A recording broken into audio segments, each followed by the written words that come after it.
కండబలం గుండె బలం కంటే బుద్ధి బలం చాలా ముఖ్యమైనది ఫ్రెండ్స్. బుద్ధి బలం లేకపోతే మనం ఈ ప్రపంచంలో బతకడం చాలా కష్టం. మరి అలాంటి బుద్ధి బలానికి సంబంధించిన ఒక చిన్న నీతి కథ ఈ రోజు నేను మీకు చెప్పాలనుకుంటున్నాను. మరి ఇంకెందుకు late, let's start our show dear శీర్షిక. అంతకంటే ముందు డియర్ శీర్షిక అనే మన ఛానల్ ని సబ్స్క్రైబ్ చేసుకోవడం మాత్రం మర్చిపోకండి. అదో అందమైన గ్రామం. ఆ ఊరి చుట్టూ ఉన్న కొండల పక్క నుండి గలగల ఒక సెలేరు పారుతూ ఉండేది. ఆ ఊర్లో భూములన్నీ పంటలతో కలకలలాడుతూ ఉండేవి. కానీ ఆ ఏడాది వర్షాలు సరిగ్గా కురవలేదు. సెలేరు ఎండిపోవడంతో భూములన్నీ బీడులుగా మారిపోయాయి. చేసేదేం లేక గ్రామ ప్రజలు పక్క ఊరికి కూలి పని కోసం వెళ్ళేవారు. అలా వెళ్ళిన వాళ్ళలో బలరాం అని ఒక అతను ఉండేవారు.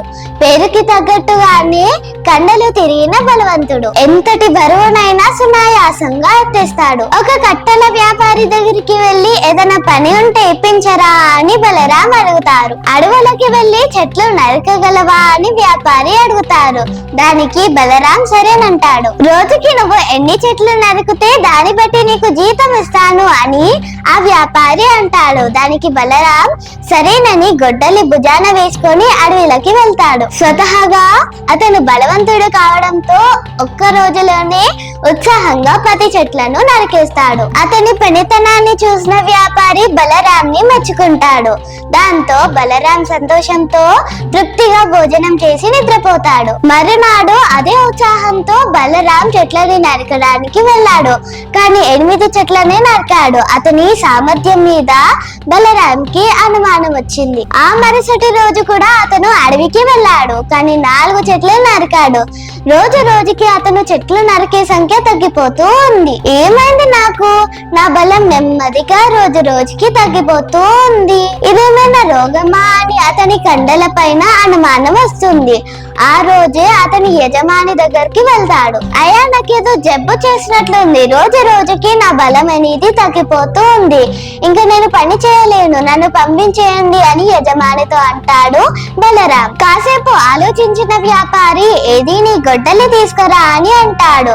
బలరాం గొడ్డలి తీసుకొచ్చి ఇస్తాడు. గొడ్డలిని కాసేపు పరిశీలించిన వ్యాపారి, బలరాం నువ్వు ఇన్ని రోజులు నీ భుజబలంతోనే పని చేశావు, కానీ నీ బుద్ధి బలంతో పని చేయలేదు. నువ్వు చెట్లు నరికిన తర్వాత గొడ్డలి పదను అనేది తగ్గిపోతూ ఉంటుంది.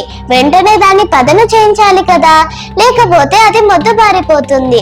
ఇంత చిన్న విషయాన్ని తెలుసుకోకుండా ఇన్ని రోజులు పని చేస్తున్నావా అని వ్యాపారి అంటాడు. కండబలం ఉన్నంత మాత్రాన ఎవ్వరూ సమర్థులు కాలేరు. దానికి తోడుగా బుద్ధి బలం కూడా ఉండాలి అని అంటాడు వ్యాపారి. అతని పొరపాటును తెలుసుకున్న బలరాం వెంటనే గొడ్డలికి పదును పెట్టించి మొదటి రోజు లాగానే ఉత్సాహంగా అడవికి వెళ్లి 10 చెట్లను ఈజీగా నరికేస్తాడు. నేను చెప్పా కదా, కండబలం గుండె బలం కంటే బుద్ధి బలం చాలా ముఖ్యమైనది అని. ఈ వీడియో కనుక మీకు నచ్చినట్లయితే డియర్ శీర్షిక అనే మన ఛానల్ ని సబ్స్క్రైబ్ చేసుకోవడం మాత్రం మర్చిపోకండి. అండ్ అలాగే బెల్ సింబల్ కొట్టడం మాత్రం మర్చిపోకండి. Bye bye.